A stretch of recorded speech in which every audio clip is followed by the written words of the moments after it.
नमस्कार, आप देख रहे हैं देश की बात। मैं हूं नगमा। शुरुआत करते हैं कोविड की ही खबर से।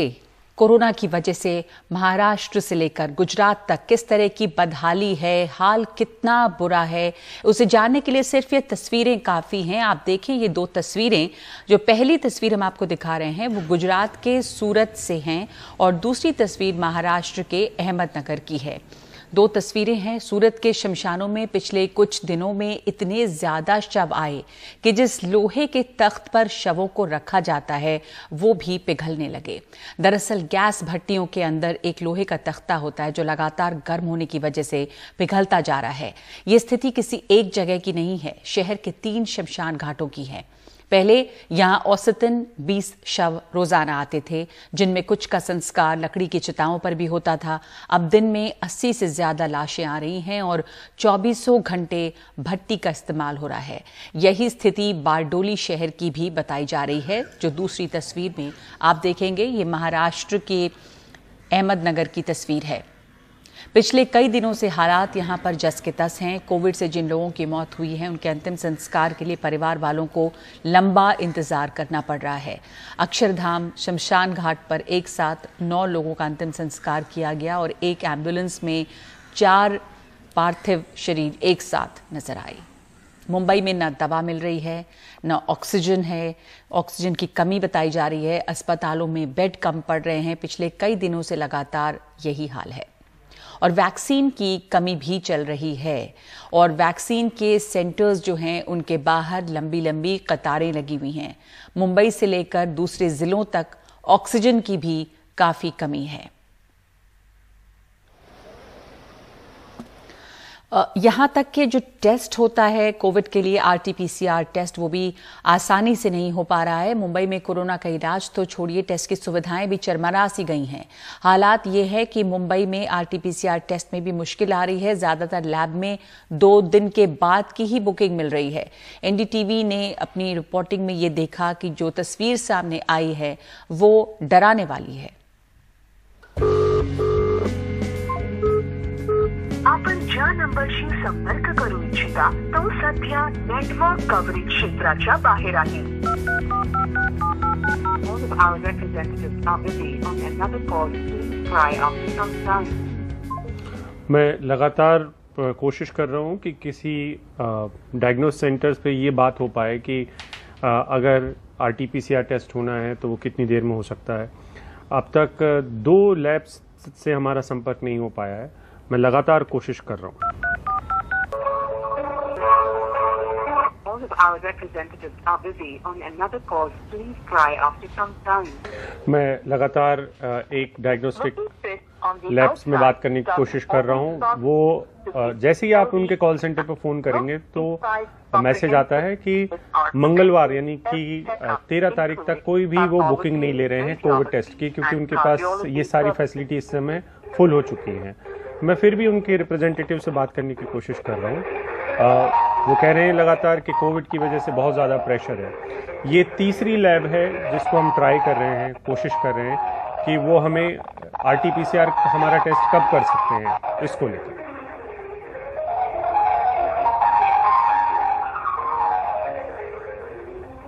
Welcome to Subone diagnostic, this is कोमा, how may I assist you? कोमा, मैं अभिषेक बोल रहा हूँ एनडीटीवी से। मुझे बस जानना चाहता था कि अगर आरटीपीसीआर का टेस्ट कराना है तो कब तक हो सकता है और कितने सेंटर्स ओपन है, कुछ आइडिया दे सकती हैं आप मुझे? सर, आरटीपीसीआर जो है हम फिलहाल आज एंड कल 2 दिन आरटीपीसीआर से कोई भी सैंपल्स कलेक्ट नहीं कर रहे हैं और जीएस आपको वेडनेसडे के लिए मिल सकता है। एंड आप मुझे आपका लोकेशन बताइए सर, कहाँ पर है? अगर मैं वर्ली में हूँ तो यहाँ पे आरटीपीसीआर टेस्ट की 2 दिन के पहले कोई भी आप अपॉइंटमेंट नहीं देंगे, ऐसा है? नहीं सर, होम विजिट भी अवेलेबल नहीं है, ना ही सेंटर पे कोई सैंपल कलेक्शन हो रहा है। उसके बाद ही आप करवा सकते हैं। कितने सेंटर्स पे कलेक्शन हो रहा है, कुछ आप बता पाएंगे मुझे? सर, वर्ली के नियरेस्ट हमारा एक सेंटर जो बांद्रा में है, आप वहाँ विजिट कर सकते हैं। आपका नियरेस्ट सेंटर बांद्रा वेस्ट होगा। इट्स ड्राइव थ्रू सेंटर, वहाँ पे आप वॉक इन नहीं कर सकते, आपको पहले प्रायर अपॉइंटमेंट लेना पड़ेगा एंड 4 व्हीलर के थ्रू ही जाना पड़ेगा। तो ये सेंटर इन पेडर रोड। अच्छा, तो ये 3 दिन के मतलब आज और कल तो है नहीं, सैटरडे संडे आपने बुकिंग ली थी क्या? Saturday Sunday actually sir since yesterday हम कोई भी सैंपल कलेक्शन नहीं कर रहे हैं। अच्छा, तो यानी कि आपने संडे मंडे ट्यूसडे 3 दिन तक तो कोई कलेक्शन नहीं हुआ। अब जो वेंसडे है उसकी अगर मैं कराता हूँ तो उसकी रिपोर्ट आप कब तक देंगे, मतलब अप्रोक्सीमेटली? आपका सैंपल जैसे ही प्रोसेसिंग लैब में चला जाएगा सर, उसके बाद आपको विद इन 36 to 48 आवर्स का स्टैंडर्ड टाइम डाटा है, उस टाइम डाटा के अंदर रिपोर्ट मिलेगा। जी, थैंक यू सो मच। इलाज दूर की बात है, पहले तो आपको ये समझने में बहुत मुश्किल हो रही है कि आपका टेस्ट होगा कि नहीं होगा, यानी कि आपको कोविड है भी कि नहीं, इसके लिए अब 3 दिन की वेटिंग चल रही है, यानी कि आरटीपीसीआर टेस्ट भी आपका नहीं हो पाएगा। आप इससे भयावहता का अंदाजा लगा सकते हैं। इसके लिए कोई लैब या जो सिस्टम है वो जिम्मेदार नहीं कहा जा सकता है, क्योंकि जो कैपेसिटी है, जो क्षमता है, वो तकरीबन खत्म हो चुकी है। 3 दिन की वेटिंग चल रही है सिर्फ इस बात को लेके कि आपका आरटीपीसीआर टेस्ट हो पाएगा या नहीं हो पाएगा। और महाराष्ट्र में लॉकडाउन की आशंका के बीच एक बार फिर से एक बड़ी संख्या में मजदूर अपने अपने घर लौटने लगे हैं। स्टेशनों और बस अड्डों पर बड़ी संख्या में मजदूर घर जाने के लिए आ रहे हैं। पिछले हफ्ते स्टेशन पर काफी ज्यादा भीड़ जमा हुई और इसका वीडियो वायरल होने के बाद इस बार रेल प्रशासन सतर्क नजर आ रहा है। लोगों को कतार में रखकर सोशल डिस्टेंसिंग का पालन करवाने की कोशिश की जा रही है। मुंबई के लोकमान्य तिलक टर्मिनस पर भीड़ इतनी है कि पानी की बोतलों की कमी हो गई है और लोग पानी झपटते नजर आ रहे हैं। मुंबई के कुर्ला टर्मिनस पर यह नजारा आवाम होने लगा है। टिकट नहीं मिल रहा, बिना टिकट रेलगाड़ी में बैठ नहीं सकते, लेकिन फिर भी तपती धूप में पड़े हैं। ये जो कतार आप देख रहे हैं, हालांकि इसमें बहुत से ऐसे लोग भी मिल सकते हैं जो कि पहले से ही जिन्होंने टिकट करा रखा था, गांव में कुछ काम होगा, परिवार में कुछ काम होगा, लेकिन ज़्यादातर लोग ऐसे हैं जो अब लॉकडाउन के डर से भाग रहे हैं। ये बताइए कि क्या नाम आपका? जी, मोहम्मद वसीम। मोहम्मद, क्या करते हो आप यहाँ पे? होटल लाइन में काम कर रहा था। ये बताइए, आप अभी यहाँ पे खड़े हैं गांव जाने के लिए, अचानक से फैसला लिया लॉकडाउन की वजह से या पहले से तय था? लॉकडाउन की वजह से। लॉकडाउन की वजह से जी। क्यों ऐसा? काम धंधा बंद हो गया तो अभी कमाई नहीं है, कुछ नहीं, पैसा नहीं, तो फिर खाएंगे कहाँ, रहेंगे कहाँ, तो जाना ही पड़ेगा गाँव।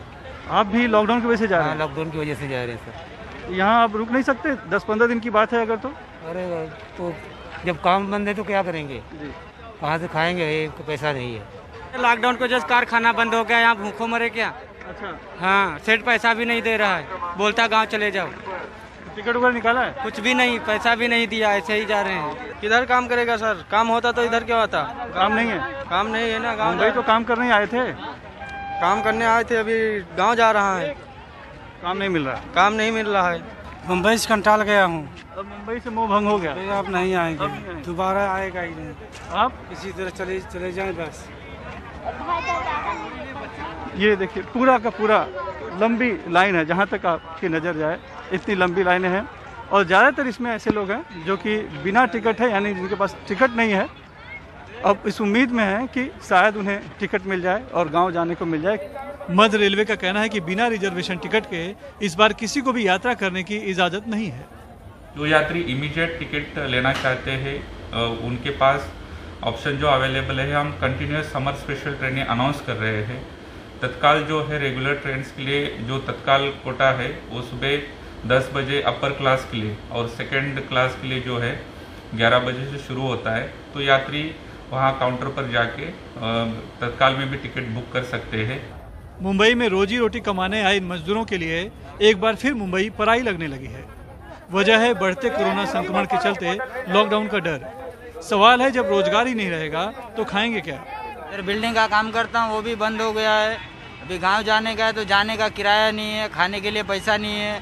गांव में मम्मी पापा रो रहा है कि घर पे आ जाओ, तो इधर से कैसे जाए घर पे? हमें पब्लिक से ही कमाना है साहब, लॉकडाउन ही होएगा तो क्या करेंगे हम सब। जहाँ दुकान में इतना धंधा होता था उसका अभी 3rd-person धंधा हो रहा है। अभी यहाँ पे लाइट बिल 6 आदमी काम करते थे, सब गाँव गए, अभी कैसा करेंगे? साल भर में ही दोबारा मुंबई से पलायन प्रवासी मजदूरों के लिए इस कदर दुखदायी है कि इनमें से कई शायद ही वापस फिर मुंबई आएं।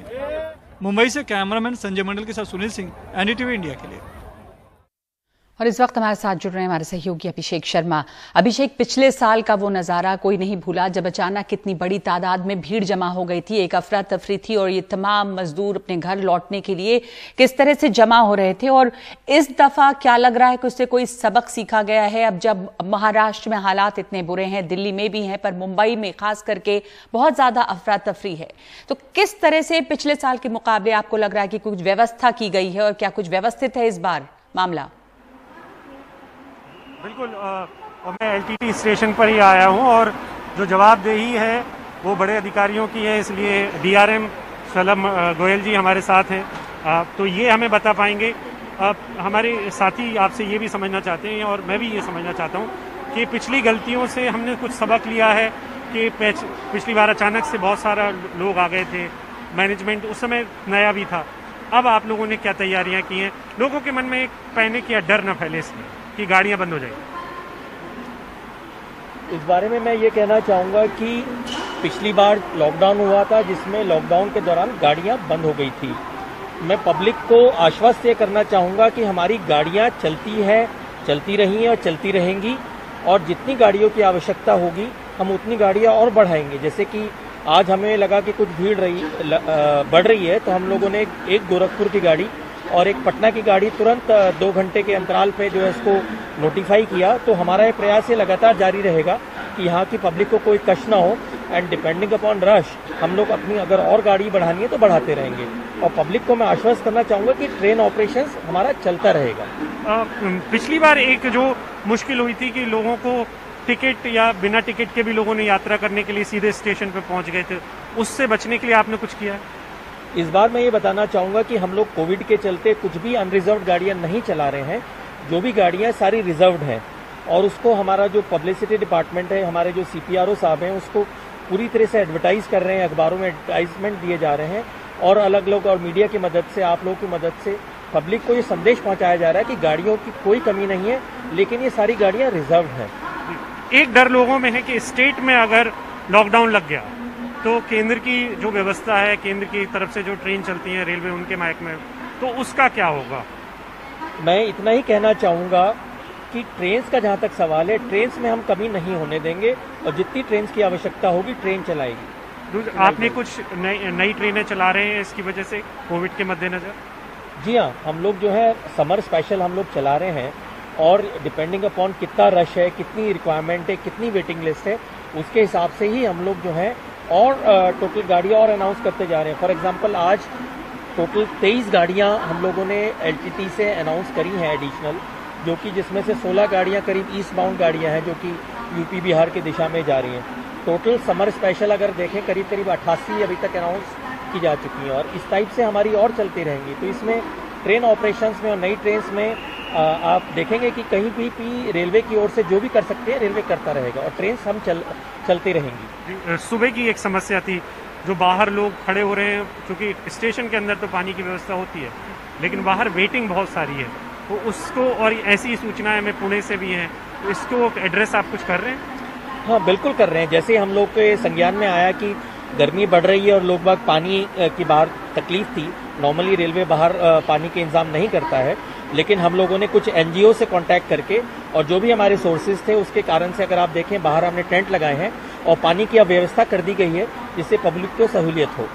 आपको कुछ नंबर बढ़ते हुए लग रहे हैं कि कोविड की वजह से, अगर आपके पास जो नंबर्स हैं अगर हमें बता पाएं कि कितने यात्री, ज़्यादा यात्री अगर सफ़र कर रहे हैं, या अभी आपके पास वो डेटा आना बाकी है?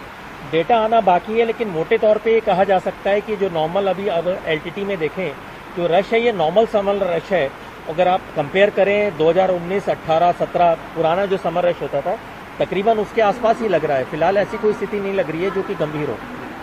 नगमा, आपने DRM को सुना, सेंट्रल रेलवे के ये सर्वे सरवाएं, इनके हिस्से में पुणे भी है, यहाँ पर भी है, मुंबई की जितनी भी ट्रेन है तो वो ये कहने की कोशिश कर रहे हैं कि इस बार में और पिछली बार में फर्क ये है कि पिछली बार गाड़ियां चलना बंद हो गई थी, इस बार केंद्र की तरफ से ऐसी कोई सूचना नहीं है कि गाड़ियां बंद नहीं होंगी। गाड़ियां बंद नहीं होंगी तो जनता को बहुत ज्यादा डरने या पैनिक करने की जरूरत नहीं है। जो ऑफ रिकॉर्ड बात भी हम लोगों की आपस में चल रही थी, तो वो कह रहे थे कि जितनी जरूरत होगी गाड़ियां उतनी चला दी जाएंगी, बढ़ा दी जाएंगी, जनता को डर के मारे ना कोई यहाँ पर आए। ये जरूरी है लोगों को जानना। हो जाती है कई बार। जी, ये जरूरी है। अभिषेक, धन्यवाद आपका इस बात को समझाने के लिए और इसकी पुष्टि करने के लिए कि ऐसा नहीं है कि अभी गाड़ियां या ट्रेनें बंद हो रही हैं, इसलिए वो जो एक हड़बड़ दिखी थी पिछली बार, ये जो घबराहट थी और ट्रेन बंद हो गई थी, उसकी नौबत अभी नहीं आ रही है। तो बहुत ज्यादा पैनिक की जरूरत नहीं है। जो लोग लौट रहे हैं व्यवस्थित तरीके से घरों पे लौट सकते हैं अपने। और लगभग 1 साल से कोरोना संक्रमण के जो बढ़ता हुआ प्रकोप है, उसकी वजह से पर्यटन स्थल जितने हैं, जो टूरिस्ट जगह जितनी हैं, वो सब बंद है। पहले जहां देश विदेश से लोग इन स्थलों में घूमने आते थे, वहीं अब सन्नाटा पसरा हुआ है और इसका असर इन स्थलों पर काम करने वाले जो टूरिस्ट गाइड हैं उन पर पड़ा है। उनके पास कोई काम नहीं है, रोजगार को लेकर बहुत सारे सवाल हैं। सोहित मिश्रा की ये रिपोर्ट देखिए। सर, पहले अपना नाम बताइएगा, आप कब से काम कर रहे हैं और अभी क्या हालात है, अभी आप क्या करें वो बताइए। राम पीताम्बरे, 1978 से मैं टूरिस्ट गाइड का काम कर रहा हूँ। हाँ। पहले तो मैं सभी जगह जाता था। हाँ। अभी आखिरी के कुछ सालों में I have restricted my self, मैंने अपने आप को प्रतिबंधित किया है महाराष्ट्र के हद तक। आखिरी जो चारा मेरे लिए बचा है, मैं मेरे बच्चों के सहारे से और माँ की पेंशन से गुजारा करने की कोशिश कर रहा हूँ। आज ऐसी परिस्थिति है कि हम एक रेपुटेड कल्चरल एम्बेसडर होके भी आज हमको सर्वाइव करने की बड़ी क्या बोलना है तकलीफ हो रही है। और ऐसी हालत में हमने क्या करना चाहिए? यानी अभी ऐसा होगा कि हमारे पास की जो पूंजी थी वो तो पूरी खत्म हो गई और है नहीं तो वो जो डाल के हमने क्या किया कि कुछ इन्वेस्टमेंट कंपनी से कुछ तो भी अपने को इनकम सोर्स मिले ताकि हम हमारे फैमिली को अपने आप को यानी चला सके। और उसकी वजह से हमने क्या करा कि कम से कम अपने को 15-20 हज़ार रुपये महीना मिले, उसके हिसाब से हम हमारी कोशिश करें कि ज़िंदगी ये करना है। पर आगे का कोई फ्यूचर नहीं, क्योंकि गवर्नमेंट की तरफ से हमने बहुत सारे लेटर्स लिखे हैं, बहुत सारे हमारे कलीग ने बताया कि बहुत सारे डेलीगेशन किया, पर अभी तक कोई उसका जवाब मिल रहा नहीं और कुछ हमारे को कोई एड मिलना चाहिए तो अभी तक तो मिला ही नहीं। आप रोइए मत सर, हम समझते हैं कि हालात ख़राब हैं, लेकिन प्लीज़ रोइए मत। तो बहुत सारे लोग तो बिल्कुल जॉबलेस बैठे हुए हैं घर पे। हम कैसे कैसे गुजारा कर रहे हैं अपने बच्चों के सहारे। कुछ बच्चों को हमने पढ़ाया तो वो कुछ काम कर रहे हैं और बस हम उनके जरिए काम कोई कमा ले रहे हैं। और सोहित इस वक्त हमारे साथ जुड़ रहे हैं। सोहित, औरंगाबाद के ये जो टूरिस्ट गाइड हैं उनकी बातचीत आपने हमें सुनाई। उनके सामने बहुत बड़ा संकट है रोजगार का, पर यही समस्या बहुत सारे और क्षेत्रों में भी होगी। हाँ, कुछ ऐसे क्षेत्र हैं जहां पर कामकाज शुरू हुआ है, पर बाकी क्या स्थिति है वहां पर? और किसानों की भी आपने कल रिपोर्ट दिखाई थी।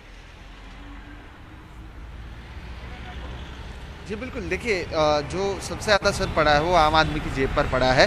कल जब किसानों से मैं बात करने गया तो सरकार कागज़ पर तो कह रही है कि बाज़ार खुले हैं, लेकिन बाज़ार में कोई ख़रीदार नहीं आ रहा है, हर कोई डरा हुआ है। लॉकडाउन का ऐलान किया गया है, दिन में भी धारा 144 लगाई गई है, तो कोई ख़रीदने नहीं आ रहा है। तो जो फूलों के किसान थे, जो फूल उगाते हैं, जो गुलाब 10 रुपये का एक बिकता था, वो अब 3 रुपये में 10 गुलाबों का गुच्छा बिक रहा है। 30 पैसे में एक गुलाब बिक रहा है। तो वो गुलाब उसे ले जाने और उनकी लागत भी नहीं निकल रही है, तो उसे तोड़कर अपने खेतों पर ही फेंक रहे हैं। बाकी जगहों को भी यही हाल है। जो टमाटर जो 25 किलो की क्रेट आती है वो पहले 200 से 250 रुपये में बिकती थी, वो अब 10 से 30 रुपये किलो बिक रही है। तो किसान सब जगह से परेशान है। जो हमने अभी टूरिस्ट गाइड्स की बात की तो 1 साल से उनके पास रोज़गार नहीं है, और एक ऐसे समय में जब लोगों को नौकरी से निकाला जा रहा है, और ये वो लोग हैं जो 25 साल, कोई 30 साल, कोई 40 साल से इस उद्योग और इस व्यवसाय से जुड़ा हुआ है, तो अचानक से 1 साल में नई स्किल तो आ नहीं जाएगी, और अगर आ भी जाए तो कहीं पर भी रोज़गार के चांसेस जो हैं वो बहुत कम है। लोगों को निकाला जा रहा है तो इन लोगों को कहाँ पर लाया जाएगा? तो लोग जो हैं काफ़ी परेशान हैं। अलग अलग तरह की परेशानियाँ अलग अलग जगहों पर देखने मिल रही है। और भी लोग हैं, ऐसे कई लोग हैं जिनको नौकरी ही नहीं मिल पा रही है। कई फ्रेशर्स हैं जो कॉलेज से पिछले साल जब वो निकले थे, वो कई जगहों पर जॉब ढूंढ रहे हैं, लेकिन जॉब अवेलेबल ही नहीं है। तो ऐसे जो परेशानियां हैं, और आने वाले दिनों में जब एक बार फिर से लॉकडाउन की बात हो रही है तो इसका और भी असर देखने मिलेगा। पिछले साल भी हमने देखा कि अगर लोगों का रोज़गार नहीं गए तो भी उनके वेतन में कटौती की गई थी। किस तरह से हालात ख़राब हुए थे, जो कंपनीज थे उन्होंने पेमेंट कम कर दिया था, ऐसे बहुत सारी चीज़ें सामने आई थी। और यही बात एक बार फिर से होती हुई नज़र आ रही है। तो जो बाजार बंद है और बाकी चीज़ें हैं उसका असर लोगों की जेब पर पड़ता हुआ दिख रहा है। बिल्कुल बिल्कुल, बाजार बंद हैं, कुछ बाजार जो खुले हैं तो संभलने की शुरुआत ही हुई थी, लेकिन दोबारा हालात इस तरह के हो गए हैं। और खास करके जो सेक्टर्स है जिसको आपने दिखाया, जैसे टूरिज्म का सेक्टर, वहां पे तो बहुत बुरा असर पड़ा है। धन्यवाद आपका सोहित इस बातचीत के लिए, दिखाने के लिए। ये हम एक ब्रेक ले रहे हैं और ब्रेक के बाद मध्य प्रदेश हो या उत्तर प्रदेश, कोरोना नहीं चुनाव सबसे पहले है।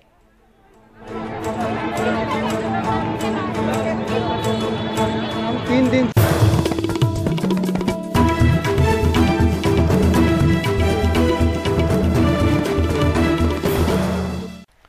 और मध्य प्रदेश में कोरोना संक्रमण की रफ्तार भयावह है। कई जगहों पर रेमडेसिविर इंजेक्शन से लेकर ऑक्सीजन तक की कमी है। डॉक्टर और नर्स संक्रमित होते जा रहे हैं।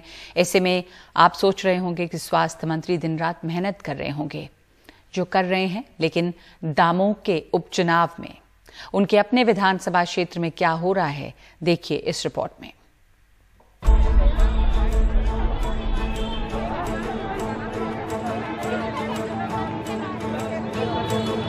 हम 3 दिन से सिर्फ इस इंजेक्शन का इंतजार कर रहे हैं कि हमें किसी भी बदौलत ये इंजेक्शन मिल जाए। एक व्यक्ति को काउंटर पे दे रखा है, एक व्यक्ति को, जबकि इतनी बड़ी गंभीर बीमारी है, उसके लिए कम से कम रिसेप्शन पे 5 लोग होना चाहिए ताकि हर व्यक्ति को अटेंड कर सके। बोल रहा है कि जैसे चिल्ला रहा हूँ यार, और क्या कर रहा हूँ। बोलो बोलो बोलो बोलो। जल्दी चालू करवाओ बाबा, तो जगह ना मोबाइल सिलेंडर 3 लाख मंगवा नहीं।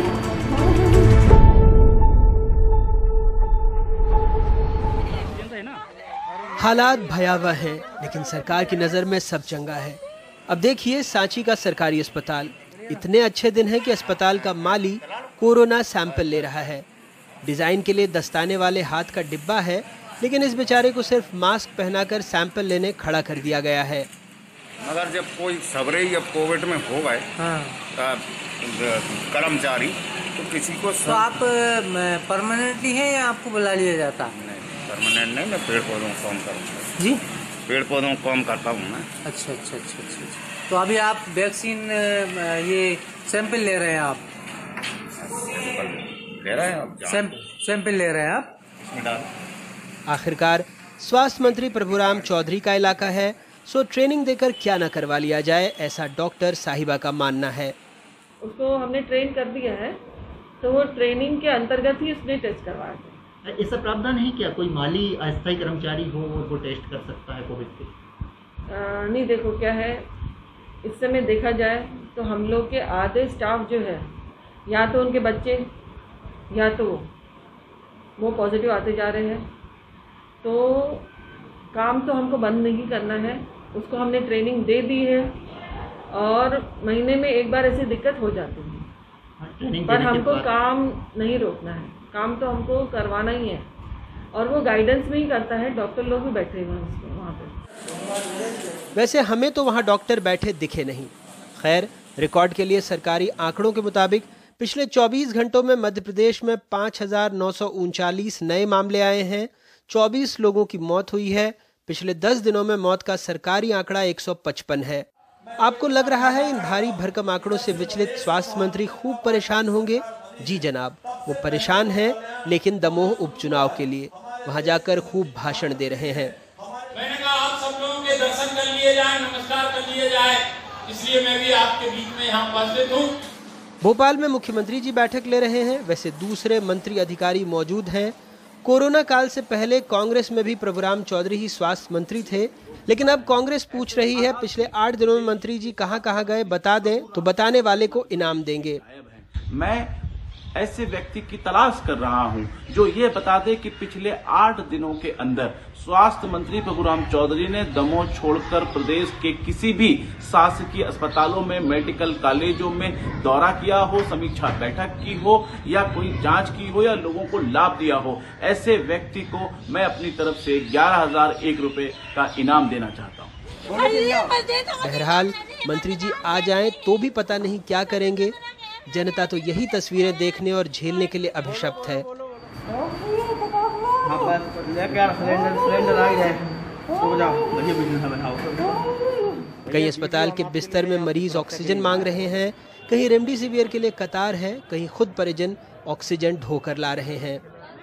पहले कमलनाथ, बाद में शिवराज, दोनों के राज में डॉक्टर प्रभुराम चौधरी कैबिनेट मंत्री रहे।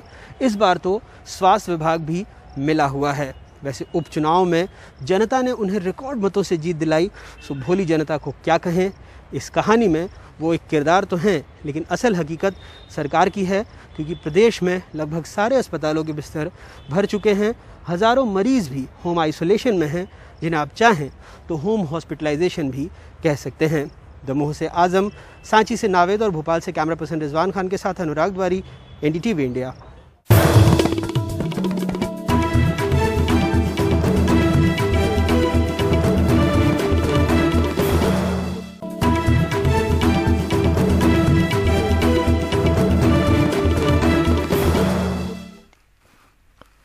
कोरोना के खतरे की वजह से एक तरफ उत्तर प्रदेश सरकार ने धार्मिक स्थानों में एक साथ 5 से ज्यादा लोगों के जाने पर रोक लगा दी है, लेकिन पंचायत चुनाव में कोविड प्रोटोकॉल का कोई पालन नहीं कर रहा। बड़े बड़े जुलूस निकल रहे हैं, कई जगह एक दूसरे पर लाठी डंडे, लात घूंसे चल रहे हैं। प्रमुखी नहीं लड़ेंगे, अगर तुम्हारी खिलाफत करेंगे खुले जहाँ तुम करो जा खिलाफत। तुम्हारे जैसे बहुत विधायक तुम्हारा ऐसा बता रहा करते हम देखे हैं। चलो तुम्हारे सब बहुत विधायक देखें तुम हो गया तुम्हारे जैसे लोग नहीं कोई प्रमुख तो तुम हमरे तभी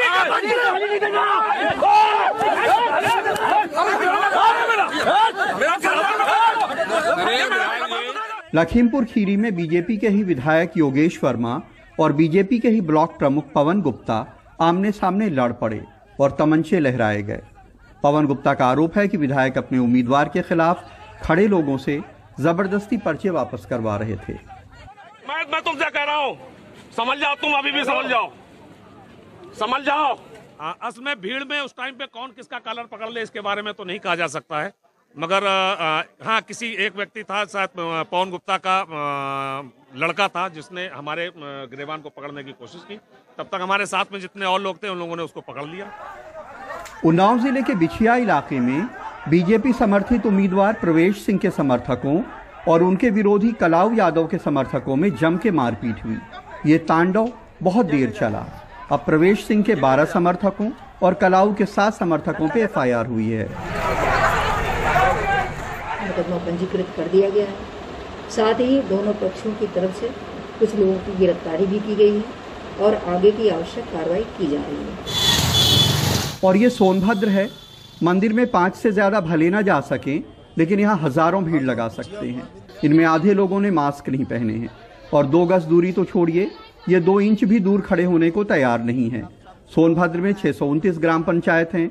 सबके उम्मीदवारों का ट्रेजरी चालान यहीं जमा हो रहा है और यहाँ प्रशासन का कोई शख्स इनसे दूरी बना के लाइन लगवाने वाला नहीं है।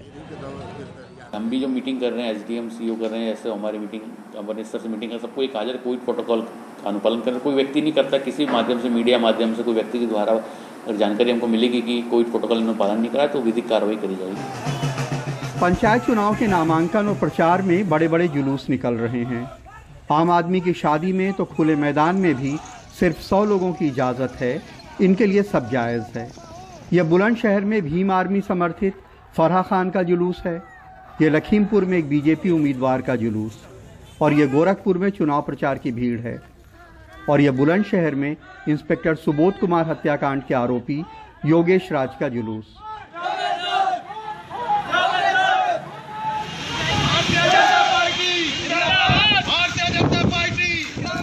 जैसे ये वीडियो संज्ञान में आया तो उसकी जांच कराई गई। जांच कराने के बाद ये घटना सही पाई गई तो उचित धाराओं में मुकदमा पंजीकृत कर लिया गया है। अग्रिम कार्रवाई की जा रही है। पुरानी कहावत थी कि मोहब्बत और जंग में सब कुछ जायज़ है। नई कहावत ये हो सकती है कि मोहब्बत और जंग में भी जो जायज़ ना हो वो सब सियासत में जायज़ है, जहां आम आदमी पे लागू होने वाले हर कानून तोड़े जा सकते हैं। ब्यूरो इनपुट्स के साथ लखनऊ से कमाल खान, NDTV इंडिया।